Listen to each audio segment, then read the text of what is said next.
Hello, everyone. You are listening to the C Squared podcast with Corey and Curtis. Today, we are joined by the brave soul, Mr. JJ Kozan from the Obelisk, who has decided to, I don't know, maybe he was just really bored today and decided to come on the podcast. But either way, we're super stoked to have him here. He is here to drop some knowledge bombs on you. Also, get your notepads out. But before we get going, I do just want to say thank you for joining us and putting up with our shenanigans and tomfoolery today. Thank you so much for having me. I'm humbled by the thought that somebody might take notes, but I would assume maybe not. Oh, everybody should be taking notes. I don't know Always about. take notes. I don't know if we'll be dropping any noteworthy nuggets of wisdom. I could be. Oh, well, I'm sure you will. Okay. It's a lot of pressure. But for those who may not be familiar with who you are and what you do, because I don't know, some people live under rocks, I guess. I hear tale that is a thing. Wait a second. There are plenty of people on the internet who don't know what I do. Well, for those folks, do you want to go ahead and just give like a brief nutshell version of who you are and what you do? Sure. I for the last 13 years, I have run a rinky-dink, low-stakes music blog called The Obelisk. It is theobelisk.net. It is my baby. It is my life's work.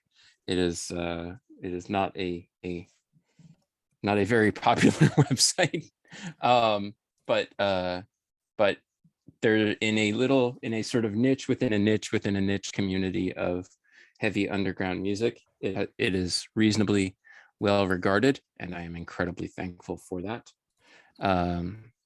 It has grown in the years that I've been doing it in ways that I have not expected. It has come to consume my life in ways that I have not expected.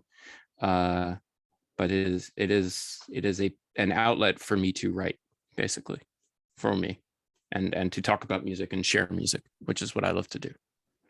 Cool. So now let's go back in time, JJ. Go through the time machine way back. So cool. Now, how I thought your first job was doing Metal Maniacs, but apparently you had something before that. So you want to kind of go over that a bit, and let's talk about how you got started at Metal Maniacs and kind of go up a little bit in time. Sure. When I was in college, I did college radio. I went to the school I went to Seton Hall for the radio station, which is still called WSOU. And in sort of the New Jersey end of the New York media market, is a big deal as far as college radio goes. It's a station of some high standing, and you know, has industry connections and all this and this. And I did college radio when I was there. And while I was in college, I got an internship at the Aquarian Weekly, also based in New Jersey. And from there, while I was still in school, from the internship, I got picked up to be a contributing writer and their managing editor. So I was kind of, while I was still in school, I was working full time, editing the Aquarian Weekly. And I did that for about 2.5 years. And this was 2003 to 2000, maybe 2002 to 2006. The first time I was at the Aquarian. And then Metal Maniacs was looking for an associate editor. Liz Shivarella Brenner, who I continue to love and have just unending, undying affection and respect for. She now works at Earsplit PR with her husband, Dave. She was the editor of Metal Maniacs when I was there. And she very much took me under her wing and taught me how to find what I'm good at and do that thing and focus on what I'm most passionate about, and write about that. Because before that, I was ignorant enough to think that I could write about whatever. So Liz taught me to specialize, and that's what I learned at Metal Maniacs. Now this was 2000. By now it's 2007, 2008. In 2008, the housing market collapsed. There was the financial crisis. and everybody got their bailouts except for Metal Maniacs. And the company that owned Metal Maniacs did not understand or appreciate what Metal Maniacs was, or how much it meant to a certain segment of the population, myself included. And they shut it down after losing whatever backing investments they had, because that's how life goes. And so in the beginning of 2009, I started the Obelisk as sort of my way to keep writing, my way to not have to deal with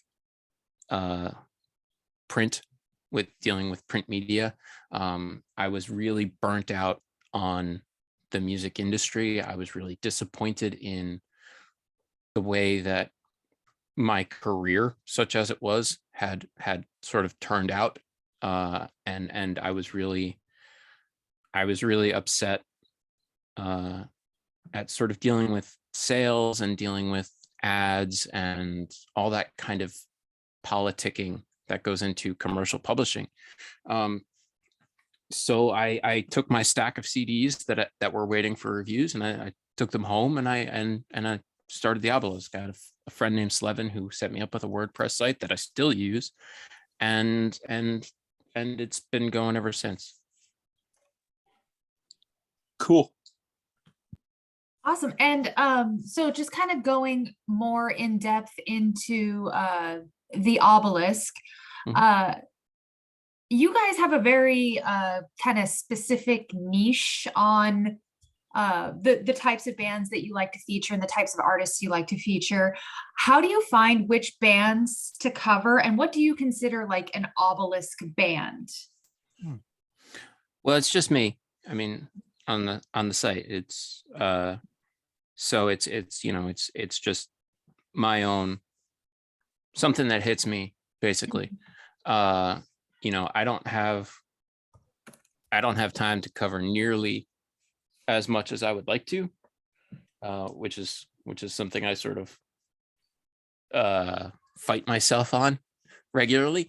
But yeah, I don't know if there's anything so much that's I'm like, oh yeah, this is Obelisk, just as long as something's speaking to me. Tomorrow I'm doing a video premiere for a drone project, like a one-person drone project out of somewhere in California. And it's like just one person, an absurd amount of instruments, and just crazy noise experimentation. And the reason it kind of hit me was like, I happened to listen to it for the first time on headphones, and I was like, wow, this is really, and kind of got to hear the depth of it, got to hear the fact that it wasn't just, self-indulgent chicanery. And I love that word. Thank you. And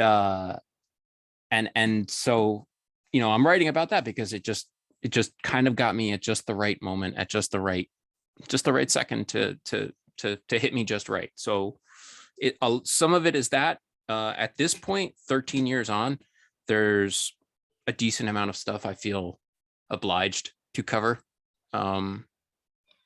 despite, my own level of personal interest. I know that other people who maybe read the site, like a certain band, even if I'm not that into that band at that point.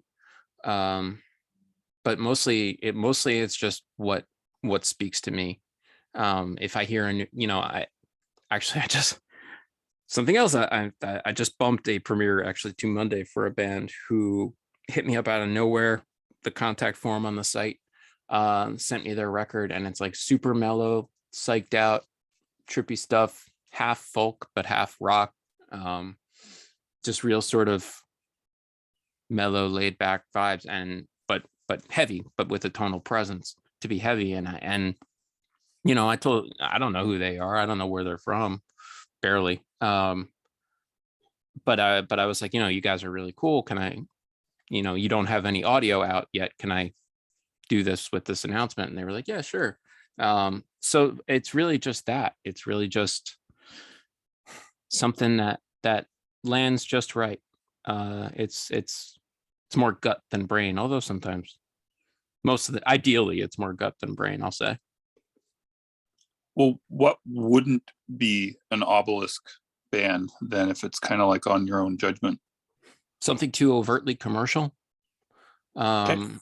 Something too I have found with sort of the line between heavy rock and hard rock that I am that there's it's maybe it's something in the production, maybe it's something in the tone, maybe it's just something in the presentation, but there is a lot that I just gloss over immediately when I see it, and it's like, no, it's too much in one direction or the other. It's too metal, or it's too commercial, or something. I feel like, although even heavy rock bands and doom bands, there's so much that I can't cover. Maybe if I had infinite time, infinite brain power, and the dexterity to just keep typing, maybe I would be able to cover all that kind of stuff. But there's such a teeny niche within a niche within a niche, a fraction of a fraction of a fraction of what I want to be writing about that I get to write about, that by the time an email comes in for something that's not relevant, I barely even see it. Fair. So well, kind of explain that a little bit more, because like I've seen you do some pretty heavy stuff over at the Obelisk, but you just said if it's too metal. It's true, right? You're absolutely right, because I do that, and then I cover Meshuggah. You're right. Because I'm confused. Like, you're right. Because like, how do we pitch you, JJ? Yeah, no, you're right. Okay, you're right. I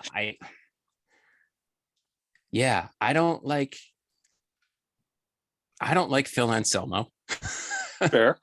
But I like the first Down record. Okay. So I don't know. It's nothing's absolute, I guess. I cover Amorphous. Amorphous played New York last night, and I didn't go. I'm a little sad about that. But you're right. Some metal. I came up with metal. And I love some death metal, and I'm not a big black metal guy, but it's there. Mm-hmm. I'll write about Wolves in the Throne Room because I feel somewhat obligated. Mm-hmm. Which I also kind of hold against Wolves in the Throne Room, but anyway, it's like, damn you, Wolves in the Throne Room, taking my time. They don't care, right? Nobody cares. Nobody cares. Mm-hmm. Super low stakes. This is all in my head. You see, mm-hmm. It's terrible. But yeah, no, you're right. I cover some metal. I guess. I don't know, man. I guess it's just. I guess it's just what speaks to me. And Meshuggah, I mean, that's I've been listening to Meshuggah for 20 odd years. So, mm-hmm. That's right there. But and I love COC. Not that they're metal, but they're a little more commercially minded than some. So I don't know. I can't. There is something that to me feels like I can make it work. Okay. If I think there's something interesting to say about a thing, like mm-hmm. more often than not, if I'm applying a direct standard to what I'm going to cover, that's the standard. It's like, what can I say about this? Is there a story here? What is that story? How can I tell that story? Am I interested in telling that story? And a lot of the time, there's stuff that comes through, from varying labels and publicity firms, and I'm very fortunate to have those contacts, and I'm very fortunate to have music coming my way, and I don't take that for granted at all, because that is the difference between the Obelisk and any number of other blogs that start up and go away. Is when I started in 2009, I had those contacts and was able to sort of have the infrastructure behind what I was doing as I was starting out. So I don't take that for granted at all. But there's a lot of stuff that comes my way that it's like I don't see the story, or that the story doesn't speak to me, or that whatever it is. But something like, something like Meshuggah is big enough that I don't care if it fits or not. I'm just going to cover it. And I would say the same for Alice in Chains or, whoever else from the 90s, whatever it is. But there's so much that I just kind of don't see that kind of magic for, and a lot of it is metal and a lot of it is commercial. But there's also, I think if you go the other way, there's a pretty fine line between some of what I cover and indie rock. Yep. So there's a if you have the Venn diagram, right? It's the section of the section of this and the section and the section of this, and so yeah. Cool. So there's no real answer. It's just whatever you like. Yeah. Pretty much. Cool. I guess I gave you the long version of that. Yeah. Cool. Sorry. No, this is what we want. We're on a podcast. We'd rather have this than like no, yes, no, yes, no, yes. So now the next question is, so how do you find the time to cover everything you do? Because you cover an awful lot of stuff. Yeah. And I don't know how the fuck you do it, especially with the little kid. I think you only got one, but if you got two. I've only got the one, and we're only going to have the one. So that's smart. Yeah, thank you. I mean, he's enough. Yeah, I love him. I love being a parent. I do. It's the best job I've ever had, easily, hands down, the best job I've ever had. Even getting kicked in the head before I came up here was the best. It's the best job I've ever had. Mine are yelling upstairs, so I'm not in that mode right now, but I feel you. Yeah, no, he's down. He's downstairs. I can hear him. He's plotzing around with grandma. Let's see. This last week, I woke up around on either side of 5 a.m. between 4:30 and 5:30. Today, I actually slept late, which was because I knew I was going to do this, so I wanted to not be beat by 1 o'clock. Sure. Also, I just slept late, but I'm up early. I try and get, if I can get an hour before he's awake, that's great. And I write while he's at school, and I write while I take him to speech, and I write on my phone when I have 2 seconds, when he's eating dinner, when he's doing whatever. If there's a press release that comes in and I'm like, oh, breaking news, I will put it up on my phone while he's doing something else, or I hate to say it, but in the bathroom, like every sort of opportunity that I feel like I have the mental space to do that, I am doing that. There is very little, and I'm not trying to I'm not trying to, this is going to sound like a brag, but it's really kind of a self-critique, there is very little more of me that I could give to the Obelisk.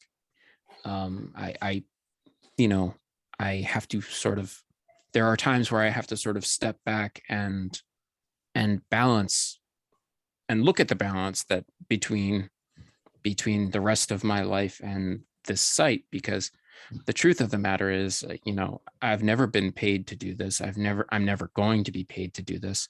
What little comes in from merchandise goes right back out the door to Bandcamp, which is by design, mind you. But, it is, at least by some strict definition, a hobby, even if I consider it work.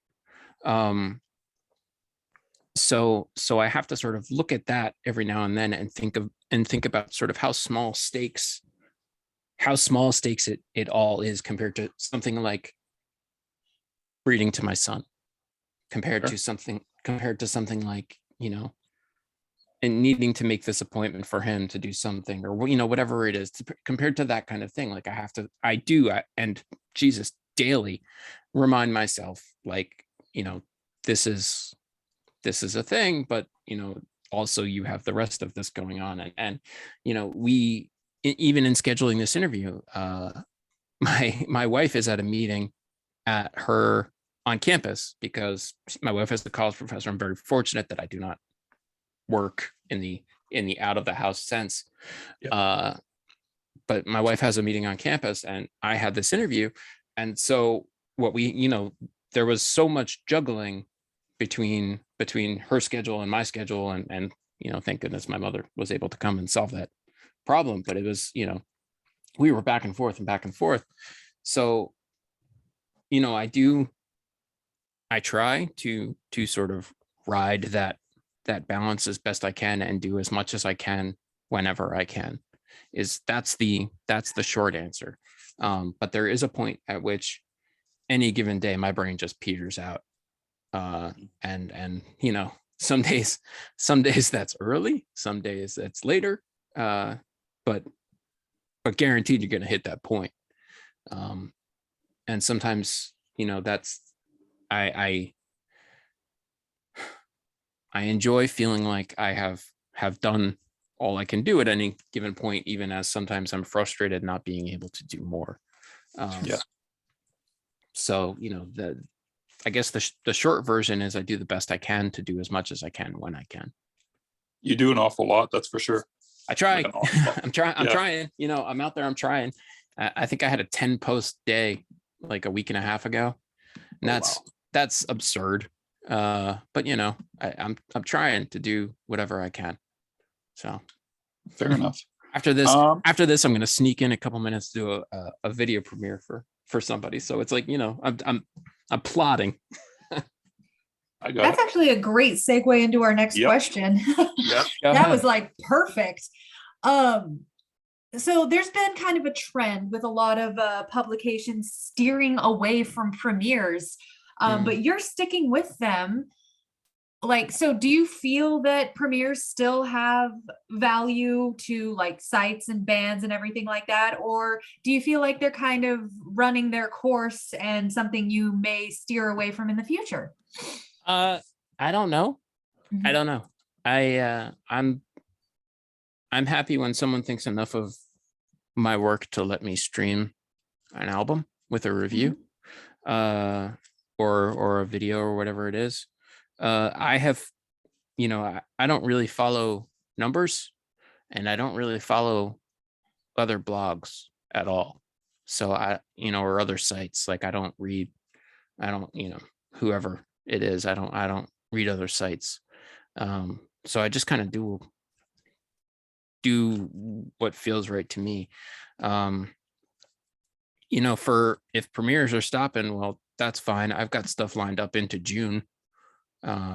So I if there's a slowdown, I'm not necessarily seeing it. And I don't know, I guess the entire sort of structure of music as a social media experience is changing, right? I'm seeing bands not on Facebook, but on Instagram, which is hilarious. And bands, dropping their link tree instead of sort of doing, the various things. I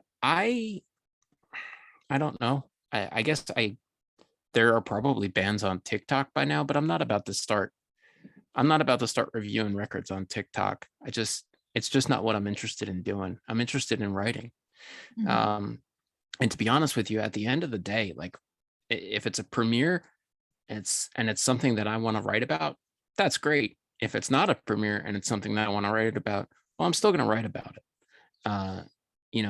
There are some things where we're getting to do the premiere will tip me over the edge on probably fitting it in. But for the most part, like I'm looking at my schedule right now, like for the most part, this is stuff I'd be writing about anyway. That maybe not Sound Animal, which is the droney video premiere I'm doing tomorrow, but that just happened to hit me just right. So, I there's so much that I want to do, that being able to do it as a premiere is something that helps me focus, first of all. And if it draws more eyes, that's great. And I don't know that it does. I don't have those numbers. I mean, those numbers certainly exist, but I don't, I'd drive myself crazy if I pay any attention to them. So, and really that's not what I want to be doing it for anyway. So Fair enough. I have a follow-up on that, which is, what do you feel about exclusive premieres? I certainly have been in a situation where a premiere has been set up with PR. It has not been exclusive, and I have not been told ahead of time. And I have been a little, not pissed, but like, a heads up Well, would have been nice. faulty. Yeah, heads up would have been nice, Sure.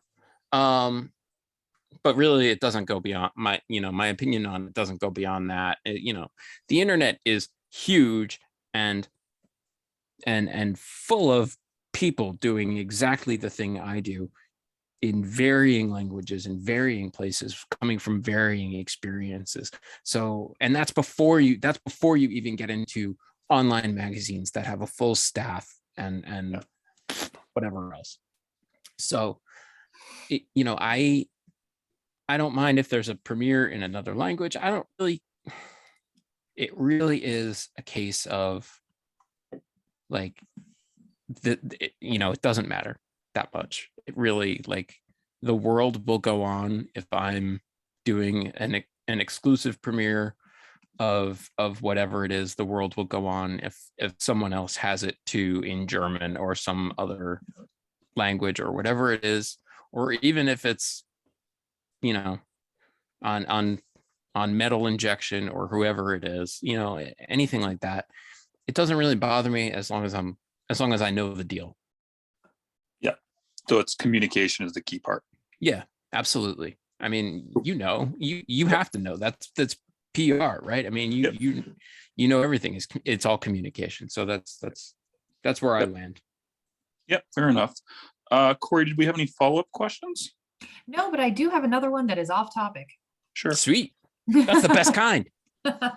Well, off this topic. So, you've been doing journalism for a while, and I know how I got started in and what I had to do to get in, but what would be your tips for somebody wanting to get into writing or music journalism or anything like that? Because there's kind of a barrier there to getting your foot in the door. So what's your one tip for that? It's terrible, but it's terrible. It's terrible.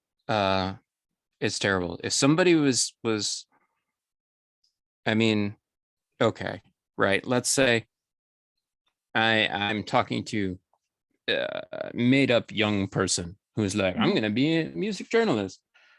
My first response to that is, really? Are you sure? Because there's no money in it. There's no money. And if you do a good job for a while, people might tell you that. But if you screw up once, anything, everybody's going to know. So among appreciated fields, it is not high, even as far as journalism goes, and journalists of all stripes get crapped on generally. But so barring that, if this imagined 20-year-old still wants to proceed, the thing I would say is exactly what I was told: is get an internship. Everybody likes you if you work for free. That's how I did it. Yep, that's how I did it. Get an internship. That's exactly what I was told, and I did. I got an internship at the Aquarian, and then I became the editor of the Aquarian. Like, everybody likes you if you start out working for free, especially in music, because nobody has any money, because nobody values art in America. But so that and do it are my big ones. You want to write? Do it. Do it every day. Do it as much as you can. Do it more than you think you can. And some of it will be absolute garbage, and some of it will be not absolute garbage, but in doing it as much as you can, you will find your voice, and that is the most important thing. You will find your way of expressing ideas. You will find your way of engaging with the subject. You will find your way of telling the story that you want to tell, and that is the most important thing. Like, it does not matter. Premieres don't matter. Album reviews don't matter. Interviews don't matter. None of that shit matters if you don't have your voice for real behind it. So write all the time if you want to write. If you don't want to write, your life will probably be easier, unless you want to, like, I don't know, be a heart surgeon. But if it's music journalism or heart surgeon, I'm going heart surgeon anyway for this imagined 20-year-old. Yep. But you know, and go out while you're young. Go out and meet people, and go to conferences, go to South by Southwest. As awful as it sounds, it's made for that 20-year-old to go out and shake hands and be seen and see and do that thing. And I did all that stuff for years. I don't now, because I am an old hermit.